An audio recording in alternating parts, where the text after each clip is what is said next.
लैहोर बाहागो लाफैनाय सिबिजाथाव आइ आफा रायजो राजा नोंथांमोन, फंबाय बिनानावमोन, फरायसुला फरायसुलि नोंथांमोन, बयनिसिमबो गिबि गिबियावनो आङो दुलाराय बर' फरायसा आफादनि जानानै आफादारि गाहाम हामलायनायजों लोगोसे 2021 मायथाइ बे गोदान बोसोरनि एसे लेटैब्लाबो साफ्रोमनिसिमबो हामलायनाय आरो खुलुमनायखौ आं बावहरदों आरो लोगोसेयैनो फैबाय थानाय मागो दमासिनि थाखायबो आं बयनिसिमबो हामलायनायखौ आं बावहरदों। आगन्तुक बर्तमान सलिथका नवबर्ष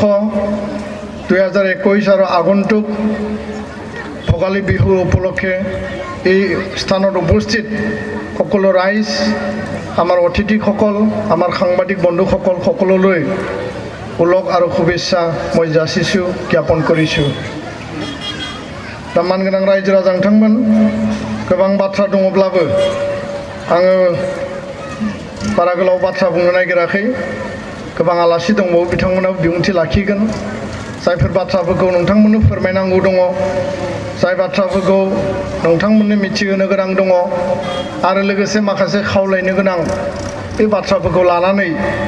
आङो दिनै मोननैसो बाथ्राखौ नोंथांमोननो फोरमायगोन। आरो दिनैनि बे मेलनि गेजेरजों थांनाय गोलाव समनि बड'लेण्ड सोमावसारनायाव जाय बिथांमोना बर' हारिनि दिनैनि थासारिखौ हमथानानै फोथांनानै लाखिनो थाखाय बा जोंनि इयुननि थाखाय सोमावसारनायनि गेजेरजों गावनि जिउखौ त्याग खालामबाय, मुंख्लं जानांबाय। सोमावसारनायनि बे थासारियाव बर' हारिनि थाखाय खामानि मावनानै जाय बिथांमोना रुंसारि जालांबाय, बे गेदेमा बिथांमोनखौ दिनै आं गोसोखांदों आरो आनान गसाइनियाव आरज गाबदों बिथांमोननि सोरगोआरि जिउआ अराय आलो गोजोनै जाहाथे जायगा मोनो। दुलाराय बर' फरायसा आफादा जोनोमनिफ्रायनो दिनैसिम बे 53 बोसोरनि बैसोआव बर' हारिनि मोनफ्रोमबो जेंना जेंसिखौ लानानै जोङो हाबा मावबोदों। दुलाराय बर' फरायसा आफादनि जोनोमानो ओरैबायदि मोनसे समाव जादों, ओरैबायदि मोनसे थासारियाव जादों आरो बे दुलाराय बर' फरायसा आफादखौ बानेश्वर बसुमतारी बिथाङा रुंसारि जालांबाय, कनकेश्वर नार्जारी बिथाङाबो जोंनि गेजेराव गैलिया। बे सानै गेदेमा बिथांमोना गायसनजेननाय समनिफ्राय बिबान लानानै बर' हारिनि बै समनि जोंनि गासैबो बिथिंजों बर' हारिया गावखौ सिनायलायनाय गैयै, बर' हारिनि सोलोंथाइया मोजां अबस्थायाव गैयामोन, बर' हारिनि रांखान्थिया मोजां थासारियाव गैयामोन, बर' हारिया क'क्राझारनि, धेमाजिनि, लखिमपुरनि, गवालपारा, कार्बि आंलंनि जोङो मोजाङै सिनायलायामोन आरो लोगोसेयैनो बर' हारि होननानै जों जायखौ बुंदों बे खौसेथिनि मोन्थोरजों रायजो जानांगौनि थाखाय बर'आ गादबजानाय, बर'आ नासयजानाय, बर'आ मोजाङै थांना थानो थाखाय राजनितिक भाबै जिखिनि अधिकार मोननांगौ, जोंनि ओनसोलाव लामा दालां बानायनांगौ, स्कुल कलेज बानायनांगौ, साख्रि बाख्रि मोननांगौ आरो बिनि बादैबो बर' हारिया हारि हिसाबै थांना थानो थाखाय जायफोर बिथिंफोरखौ जोंनो नांगौ, जोंनो राव थुनलाइनि बाथ्रायानो होन, बर' मिडियामनि बाथ्रायानो होन, बर' हारि थांना थानायनि थाखाय रांखान्थि बिथिङाव जौगानायनि बाथ्रायानो होन, गासैबो बिथिंजों जोङो गोग्लैसोनानै दङमोन। गासैबो बिथिङाव जोङो बेसेबांबा बेले बेजे, बेसेबांबा खास्रि बिस्रि मोनसे थासारियाव जोंखौ गादबनानै नासयनानै बे मोनसे थासारिया दङमोन आरो दिनैनि गोदान जोलैया बै बाथ्राफोरखौ जों जुदि रायखाङोब्ला, बै समनि थासारिखौ जों जुदि बेखेवनानै होयोब्ला जोङो सानफ्लांनो हागौ बे सिमांनिसो बाथ्रा नामा, बे मोगथाङाव जायाखैमोन नामा हाग्रा बंग्रा थानानै दावहा नांनाय जुजिनाय हाथियार लानानै सोमावसारनाय आर्मी पुलिसजों दावहा नांनाय गुलि जानांनाय केस जानांनाय राजा लामा रेल लामायाव थांनानै राजा लामाखौ होबथाहैनाय रेल लामायाव जथेनाय नङा होमबा लाठि चार्ज जानांनाय न'आव मोजाङै जानो लोंनो मोनै थानो मोनै जोंनि लामा स्कुल कलेज मोजाङै सोलियै ना जोङो मोजाङै फरायनो मोनो मोजाङै लेखा मोनो ना जोंनि स्कुलाव मास्टार दङ टिचार दङ बे बेबस्थाफ्रा जोंनियाव थांनाय 30-40 बोसोरनि सिगां जेरैबायदि थासारियाव जों दङमोन दिनै बे थासारिया एसेबाबो दिनै खमायफैबाय जोङो बे थासारिखौ बोरै मोनखो बे थासारिखौ मानो मोनखो सोर लाबोनानै होफैखो बबेनिफ्राय फैखो बे बाथ्राफोरनि जुदि फिननायखौ जों जुदि नागिरोब्ला बे बाथ्रानि जुदि मोनसे रिजाल्टखौ जुदि जोङो नागिरोब्ला बिजिरनानै जों बेखौनो मोनो जे बर' हारिया जुजिनानै थांना थादों बर' हारिया सोमावसारनानै थांना थाबोदों बर' हारिनि जारिमिनानो सोमावसारनायनि जारिमिन बर' हारिया आत्ममर्यादा आत्म प्रतिष्ठा खालामनो थाखाय गाव हारिखौ फोथांना लाखिनो थाखाय हारिनि थाखाय बावसोमनाय हारिखौ अननाय हारिनि गांनाय उखैनाय गोजांनाय गोलोमनायाव बे हारिखौ बेंनानै लाबोनायनि जिखिनि दायित्व बिबान रेसपन्सिबिलिटि बेखौ दुलाराय बर' फरायसा आफादा जोनोमनिफ्रायनो मावबोदों बे पिटिसिनि सोमावसारनायाव एबसुनि बाहागो लानाय बिनि उनाव दुलाराय बर' फरायसा आफाद बड'फा उपेन्द्रनाथ ब्रह्मनि दैदेननायाव आलादा रायजोनि सोमावसारनाय आरो बिनि उनाव बिएससि जानाय बिएलटिनि सोमावसारनाय बिटिसि जानाय बिनि उनाव दिनै बिटिआर जानाय बे गोलाव समनि मोनसे खोन्दो बर' हारिनि जौगानो लुबैनाय बर' हारिया थांना थानो लुबैनाय उदां हारि हिसाबै गोथां हारि हिसाबै गावखौनो प्रतिष्ठा खालामनायनि जि संग्राम बे संग्रामनि जारिमिना दुलाराय बर' फरायसा आफादनि जारिमिन बे संग्रामनि जारिमिना दुलाराय बर' माहारिनि जारिमिन आरो बे जारिमिनानो दिनै गोथां जारिमिन हिसाबै दिनै सनानि हांखोजों फैबाय थानाय समाव जोङो लिरनानै दोननांगोन आरो होमब्लासो बर' हारिया फैबाय थानाय समाव 1000 बोसोरसिम जोंनि इयुन जोलैनो बर' हारिया गुबुन हारिफोरबायदि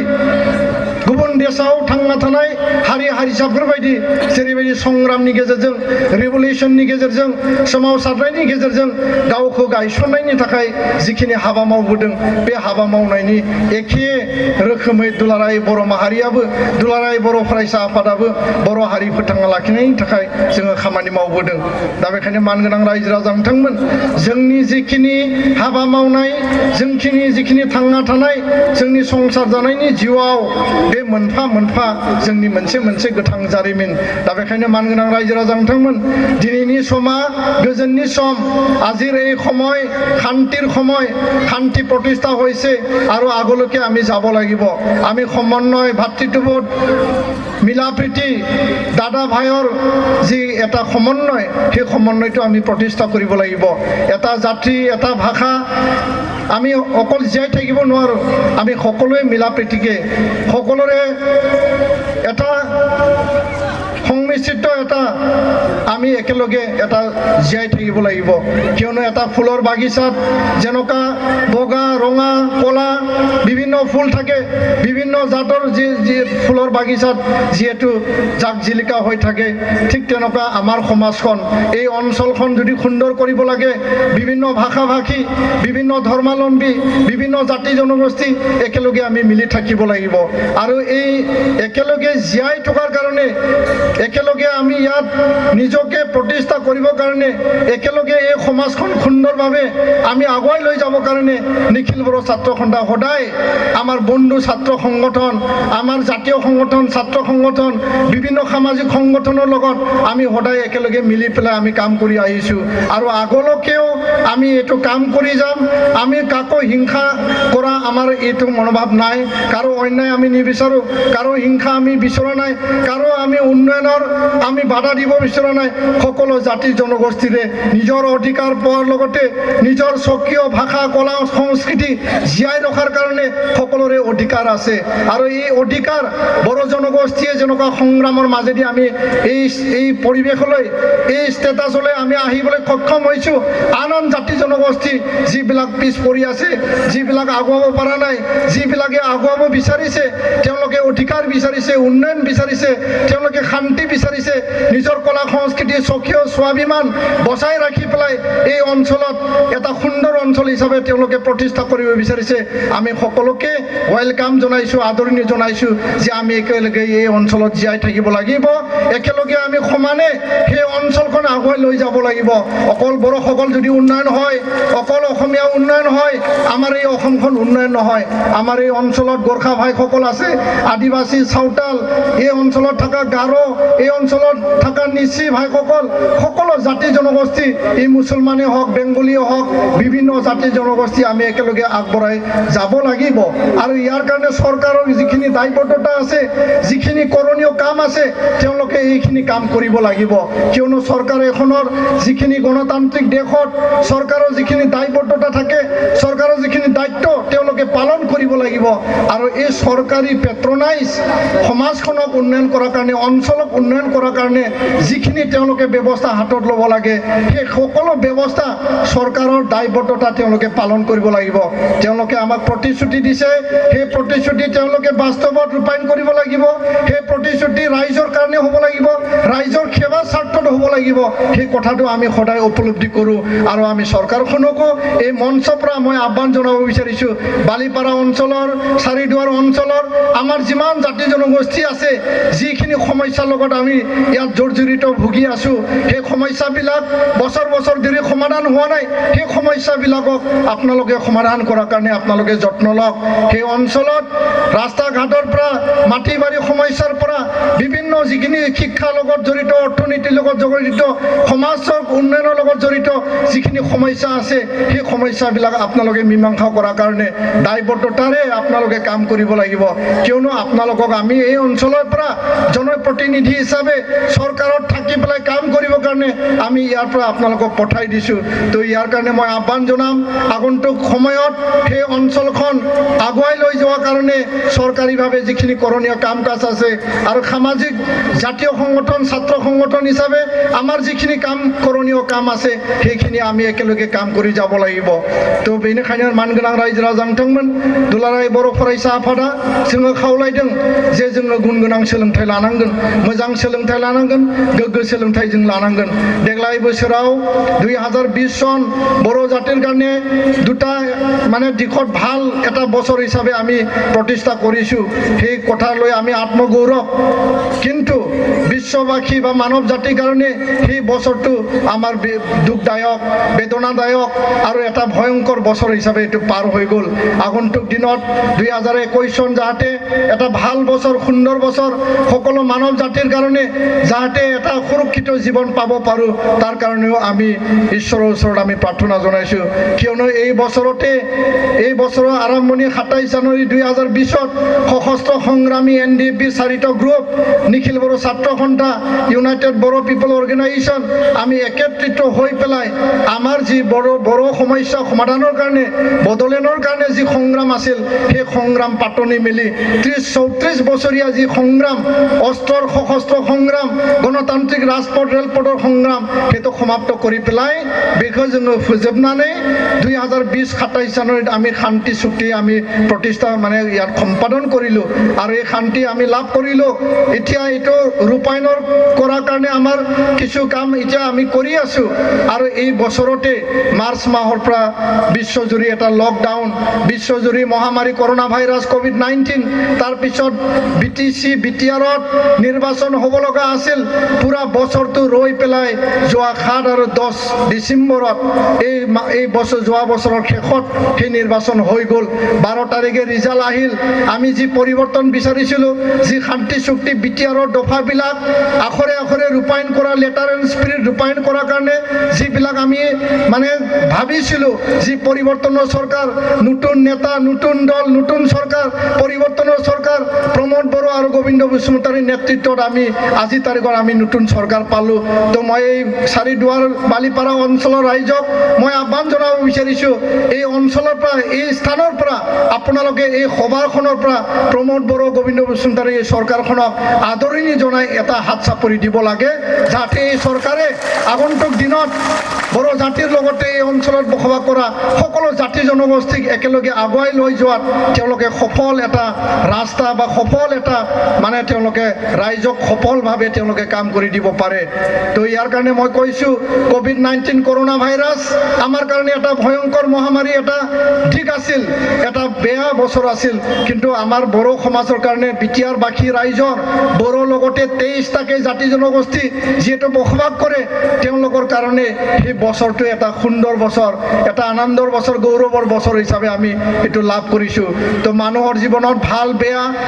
মানে সুখ দুখ এইবিলাক থাকে তো বিশ্ববাসীয়ে যোনটো কষ্ট পাইছে আমিও কষ্ট পাইছোঁ কিন্তু আমি তাৰ মাজতে সংগ্ৰাম কৰি পেলাই জীয়াই থাকিব লাগিব সংগ্ৰাম কৰি পেলাই আমি আগুৱাই যাব লাগিব আৰু আমাৰ জীৱন নিৰাপত্তা দিয়াৰ লগতে সুৰক্ষিত কৰাৰ লগতে আমি আমাৰ কামটো আমি কেতিয়াও আমি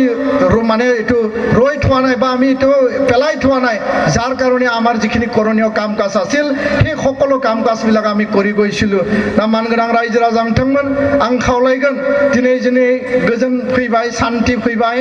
दुलाराय बर' फरायसा आफादा बर' हारिनि थाखाय जि हाबाफारिफोरखौ मावबोदों उननि समावबो जों मावलांगोन सान्थि फैबाय सुक्ति जाबाय खेबसे खेबनै खेबथाम सुक्ति जाबाय दुलाराय बर' फरायसा आफादनि खामानिया जोब्बाय दुलाराय बर' फरायसा आफादा मावनो गोनां खामानि गैलिया जोंनि हाबाफारिया जोब्बाय बेबायदि बाथ्रा नङा बर' हारिनि थाखाय बर' हारिखौ जौगाहोनांगौ गेरेमसा हारि दानांगौनि थाखाय सोलोंथाइ दिगाव रांखान्थि दिगाव समाज दानायाव समाजखौ गोग्गो खालामनायनिफ्राय लानानै गासैबो बिथिंजों जों खामानि मावनो थाखाय दुलाराय बर' फरायसा आफादनि बे हाबाफारिया दिनै बांनायनिख्रुइ बांदोंसो बे हाबाफारिया खमायाखै 101টা खामानिनि गेजेराव आन्दोलना मोनसे खामानिमोन আজি 101টা যি আমাৰ কাম আছে এজেন্ডা আছে নিখিল বড়ো ছাত্ৰ সন্থা শিক্ষা লগত অৰ্থনৈতিক উন্নয়নৰ কাৰণে সমাজ পৰিৱৰ্তন সমাজ সচেতন কৰাৰ কাৰণে সমাজ সুস্থিৰভাৱে আমি গঠন কৰাৰ কাৰণে তাৰ 101টা কামৰ ভিতৰত এটা কাম আমি সমাপ্ত কৰিলোঁ সেইটো হ'ল সংগ্ৰামৰ কাম আমি সমাপ্ত কৰিলোঁ আৰু আনপিনিতে নতুন কাম এতিয়া আমি আৰম্ভ কৰিব লাগিব এতিয়া আমি কিতাপ পঢ়াৰ কাৰণে এটা ৰিভলিউশ্যন আমি অৰ্থনৈতিক উন্নয়নৰ কাৰণে খেতি বাতি বেপাৰ বাণিজ্য আগ বঢ়াই লৈ যোৱাৰ কাৰণে এটা নতুন এটা আমি ইণ্টাৰনেল এটা ৰিভলিউশ্যন আমি কৰিব লাগিব তো ইয়াৰ কাৰণে आं बिनिखायनो खावलायनो नागिरदों जे जोंनि रायजो राजानि खामानिया जोबाखै जोंनि रायजो राजाया जिखिनि खामानिखौ दिनै मावबोबाय जोंजों मदद होबाय बे मेल मिटिं खुंनायाव नोंथांमोना मदद होबाय दिनै राजा लामा रेल लामा हाग्रा बंग्रा थाना सोमावसारनायखौ जेरैबायदि मदद होबाय बे मदद होनायनि बिनिमयाव नोंथांमोना मोजां फिथाइ मोननो थांगासिनो दङ दा बेखायनो आं खावलायो जे लेखा फरायनाय बिजाब फरायनाय फुंनि मोनानि गथ'फोरखौ जोथोन लानाय गथ'फोरा जोंनि फंबाय बिनानावमोना गोग्गो सोलोंथाइ मोजां सोलोंथाइ जाहाथे मोननो हायो मोजां व्यक्ति जानो हायो सुबुं धोन जानो हायो आरो बे फरायसा फरायसुलिफोरखौ जोङो जोथोन लानांगोन मानो होनोब्ला जर्ज वाशिंटना बुंदों दिनै गोबां बेयाव आइजोफोर बाहागो लादों बिथाङा मोनसे बाथ्रा बुंदों माय मादार वाज द माने best most beautiful women I ever सो इन द वर्ल्ड होनना बुंदों माने आंनि बिमायानो बिथाङा बुंदों आंनि बिमायानो पृथिबियाव बयनिख्रुइबो साबसिन बिमा जाय बिमाखौ आङो बे पृथिबियाव मोननो हादों तारमाने जोंनि बिमाफोरा जायफोर खामानिखौ मावो ओंखाम सङो नङा होमबा दुब्लियाव नोङो माइ गायो खोथिया फुयो नोङो हाथायाव थाङो बाजार खालामनो हस्पिटालाव थाङो स्कुलाव थाङो न'खौ साब सिखोन लाखियो आरो गथ' गथायखौ जोथोन लायो ओंखाम जाहोनायनिफ्राय लानानै गथ' गथायखौ जोथोन खालामनायनिफ्राय लानानै लेखा फोरोंनायनिफ्राय लानानै गासिबो खामानिखौ जोंनि बिमाफोरा मावो आरो जोंनि बिफाफोरा न'खर बेंनाय न'खराव रांखावरि खामायनाय न'खरखौ जाहाथे रांखान्थि दिगाव बोरैहाय जोङो मजबुत खालामनो हायो बिनि थाखाय जोङो बयबो खामानि मावो दा बेखायनो आङो खावलायगोन दिनै जाय बिमाफोरा बेयाव बाहागो लादों जोंनि जायफोर आइमोना बेयाव बाहागो लादों जोंनि गथ' गथायखौ मोजां मानसि बानायनांगोन मोजां मानसि हिसाबै जोङो दानांगोन जोंथ' जोनोम होबाय मेगन नुबाय नाथाय सासे गथ'आ थांना थानायाव मोजां मानसि जानो हानाय बयहाबो अधिकार दङ मोजाङै गोग्गो संसार जानो हानाय मोजां नोगोरारि जानो हानाय बयहाबो अधिकार दङ बे अधिकारखौ जों बिथांमोननो दानानै होनांगोन जों जुदि जोथोन लायाब्ला जों जुदि गुरुत्व होआब्ला बे गथ'फोरनि भबिष्यतआ मोजां जानाय नङा बे गथ'फोरा मोजां भबिष्यत मोननाय नङा आरो मोजां भबिष्यत मोनाब्ला सोरबा जौ फाग्ला जानो हानाय सोरबा सिखाव डाकायत जानो हानाय सोरबा जुवा गेलेग्रा जानो हानाय सोरबा माने सोरखौबा थांनानै दादागिरि खालामनानै बुलाय सुलाय खालाम खालामनो हानाय आरो बेजों नोंनि न'खराव अशान्ति जागोन समाजाव अशान्ति जागोन हारियाव अशान्ति जागोन हारिया बदनाम जागोन दा बेखायनो आं खावलायगोन जोंनि गथ' गथायखौ स्कुलाव कलेजाव जेरैबायदि फोरोंहोदों बे बेलायाव नोंथांमोना बयबो जोथोन लानांगोन आरो 2020 सनाव जोङो नुदों এই 2020 চনতে দুটা কথা আমি মানে দেখিবলৈ পাইছো এটা দিকটো হ'ল যে আমি ভালকে পঢ়িব পৰা নাছিলো ইয়াত মানে ক্লাছ 1 আছিল স্কুল কলেজ খোলা নাছিল লকডাউন হৈছে তাৰ মাজতো ইয়াত অনলাইন ক্লাছ হৈছে আৰু এই অনলাইন ক্লাছত যথেষ্ট ল'ৰা ছোৱালীয়ে মোবাইল নোপোৱাৰ কাৰণে বিভিন্ন ফ্ৰাষ্ট্ৰেশ্যনৰ ভুগি তেওঁলোকে কিছুমানে সুইচাইডো কৰি লৈছে সেইটো আমাৰ এটা বেয়া দিন আছিল কিন্তু এটা ভাল দিন মই ক'ব বিচাৰিছো যে এই 2020 চনতে আমাৰ বড় ল'ৰা ছোৱালী আন ছাত্ৰ ছাত্ৰীৰ লগতে বিভিন্ন জাতি জনগোষ্ঠীৰ ল'ৰা ছোৱালীৰ লগতে আমাৰ বড় ল'ৰা ছোৱালীসকল 50টাৰো অধিক 50 জনৰো অধিক মেডিকেল ইঞ্জিনিয়াৰিঙত তেওঁলোকে মানে NIT IIT যিবিলাক আছে MBBSৰ কাৰণে যিবিলাক মানে প্ৰতিষ্ঠান অনুষ্ঠান আছে মেডিকেল আৰু ইঞ্জিনিয়াৰিঙৰ অনুষ্ঠান প্ৰতিষ্ঠান সেইবিলাকত তেওঁলোকে কম্পিটিটিভ এক্সামত তেওঁলোকে উত্তীৰ্ণ হৈ পেলাই 50 জনৰো অধিক এই বছৰ এডমিশ্যন লৈছে আৰু এইটো আমাৰ গৌৰৱৰ বিষয় কিয়নো আমাৰ বড় ছাত্ৰ ছাত্ৰীসকল আজি বড় মাধ্যম বিভিন্ন মাধ্যমত পঢ়ি তেওঁলোকে এই স্থানটো লাভ কৰিব পাৰিছে বিভিন্ন বছৰত আমি ইমান দেখা নাছিলোঁ কেতিয়াবা 10 15 20 কিন্তু লকডাউন কৰোনা ভাইৰাছ মহামাৰী ইফালে ফ্ৰাষ্ট্ৰেশ্যন ক্লাছ কৰিব পৰা নাই স্কুল কলেজ ভালকে চলা নাই টিউচন কৰিব পৰা নাই কিন্তু আমাৰ ল'ৰা ছোৱালীবিলাকে এই উচ্চ যিখিনি আকাংক্ষা মানে হাই এস্পিৰেশ্যন যি আছিল তেওঁলোকৰ যি টাৰ্গেট গ'ল সেইটো তেওঁলোকে এচিভ কৰিছে আৰু এই বছৰ 2000 যি মানে 20-21ত যোনটো APSC ৰিজাল্ট দিলে बे APSC नि रिजाल्टआवबो जोंनि बर' स्टुडेन्टफ्रा गासै 7 बिथांमोना Assam civil service Assam land revenue सार्भिसआव बिथांमोना जायगा आवग्रिनो हादों तो आमी बिचारो आमी माने এই কামনা কৰো যে অসমখনক বিভিন্ন জাতি জনগোষ্ঠীয়ে সেৱা কৰিছে আৰু বড় ল'ৰা ছোৱালীও অসমখনক সেৱা কৰাৰ যিটো সুযোগ Assam civil service Assam land revenue সাৰ্ভিসত তেওঁলোকে যোনটো স্থান পাইছে ইয়াৰ যোগেদি অসমখনক সেৱা কৰিব পাৰিব বিটিআৰখনক সেৱা কৰিব পাৰিব ভাৰত নিচিনা এটা ৰাষ্ট্ৰ বৃহৎ ৰাষ্ট্ৰ তেওঁলোকে সেৱা কৰাৰ যি সুযোগ সেই সুযোগটো তেওঁলোকে লাভ কৰিছে दा बेखायनो मानगोनां रायजो राजा नोंथांमोन आइ आफा नोंथांमोन गलाब बिबारा हाब्रुआवसो बारो गलाब बिबारा हाब्रुआवनो मोजांसिन साबसिन नुयो आरो बेयाव बारो माने फामि बिबारा गलाब बिबार नङा फामि बिबारा दा बेखायनो जोंनि गामिया दुखिया जोंनि गामिया गोलैसोनाय जोंनि गामियाव लामा गैया जोंनि गामिनि स्कुला भेन्सार स्कुल जोंनि गामिनि स्कुलाव मास्टार गैया लेखा गैया टयलेट गैया दै लोंनाय बेबस्था गैया मोजां टिचार होआखै बेबायदि जेबो बाथ्रा गैया आरो नैबे APSC नि आनजादावनो सरन नार्जारी होननाय सासे फरायसा बे माने कसुगावनि एकदम हाग्रा ओनसोलनि बे फरायसाया बे केन्डिडेटआ माने भेन्सार स्कुलाव फरायनानै भेन्सार स्कुलनिफ्राय पास खालामनानै लासै लासै फैयै दिनै आसाम सिभिल सार्भिस APSC नि बे आनजादाव बिथाङा जायगा आवग्रिनो हादों बे जोंनि थाखाय बेसेबांबा गोग्गानाय बिथांनि न'खरा दुखिया फैसा होनो हाया एडमिशननि थाखाय फैसा खरस खालामनो हाया हस्टेलाव थाना फरायनो हाया नाथाय बिथांखौ बिनि न'नि न'खरनि बाय बाहागिफ्रा मदद खालामदों आरो बिथाङा खस्थ' खालामनानै फरायदों दा बेखायनो जोंहा जुदि मिजिं थायोब्ला थांखि थायोब्ला नाजानाय थायोब्ला हाया जाया मावनो हाया मोना बेबायदि कोनो बाथ्रा गैया गासिबो खामानियानो सम्भब बे नोंनि साननाय नोंनि लुबैनाय नोंनि मावनाय नोंनि डिटारमिनेशन डेडिकेशन नों बेसेबां मोजां खामानि मावदों खै घन्टा नोङो फरायदों बिनि सायावसो बे बेबस्थाया जानानै फैगोन दा बेखायनो मानगोनां रायजो राजा नोंथांमोन फरायनायखौ लानानै बयबो गोसो होनांगोन दिनै शान्ति मोनसे परिबेस फैबाय जोङो रंजानोबो नांगोन आबादबो मावनांगोन बेपारबो खालामनांगोन साख्रि बाख्रिबो मावनांगोन नाथाय जोङो मोजाङै फरायनांगोन रांखान्थिखौ जौगाहोनांगोन गोबां देशआव जोङो बेरायनानै नुदों गोबां माने जायगायाव बेरायनानै जोङो नुदों जे माने बे देशफोरनि जिखिनि रांखान्थि अबस्था बे देशनि सोलोंथाइनि जि खान्थि बे माने एजुकेशन सिस्टेम आरो बे देशनि हारि हारिसाफोरनि सोलोंथाइ लानायनि जिखिनि थासारि बेखौ नायनानै जोङो बुजिदों जे जाय हारिया सोलोंथाइयाव जौगानाय सोलोंथाइया हारिनि सिनस्रि समाज रायजो देशनि सिनस्रि जाय हारिया सोलोंथाइयाव जौगानाय जाय हारिया रांखान्थि बिथिङाव जौगानाय बे हारिया जेब्लाबो हारियाबो दावगालाङो आरो बे हारिखौ रावबो हारिया गादबनानै दोननो हाया दा बेखायनो आङो खावलायगोन जे सोलोंथाइखौ मजबुत खालामनाय आरो लोगोसेयैनो जोंनि रांखान्थिखौ जोङो मजबुत खालामनांगोन दिनै जोङो जि लामाजों रां खामायो आबाद मावनानै बेफार फालांगि मावनानै बे आबाद मावनायखौ जोङो मोजाङै बारायनांगोन आबादाव दिहुननायनि हारखौ जोङो बांहोनांगोन आरो बे आबादखौ जों बोसोराव खनसेल' मावाबासिनो बोसोराव खननै खनथाम आबाद मावनायनि गेजेरजों बेफार फालांगि खालामनायनि गेजेरजों जयगतानि भित्तियाव जायफोर साख्रि मोननो हानाय बेबस्था दङ क्षमता दङ बे मानसिफ्रा साख्रि बाख्रिखौ जोङो मोजाङै मावनो थाखाय कम्पिटिटिभ इन्टारभिउआव जों मोजाङै थांनांगोन आरो जोङो बेखौ हासिल खालामनांगोन दा बेखायनो आं गोलाव बाथ्रा बुंनो लुबैयाखै दुलाराय बर' फरायसा आफादा नैबे बिटिआर जि सुक्ति जाबाय बे सुक्तिनि गासैबो दफाफोरखौ सम आरो टाइम मथे मावनो थाखाय जों हाबाफारि लागासिनो आरो बेखौ जों मावगासिनो दङ दा बेखायनो बिटिआरनि गासै मोनद' दफाया गासै मोनद' नैबे बोसोरसे जास्लाबैयावनो जोङो बेखौ मावफुंनानै लानो हाबाय दिनै बिटिएडिखौ बिटिआर नाम होबाय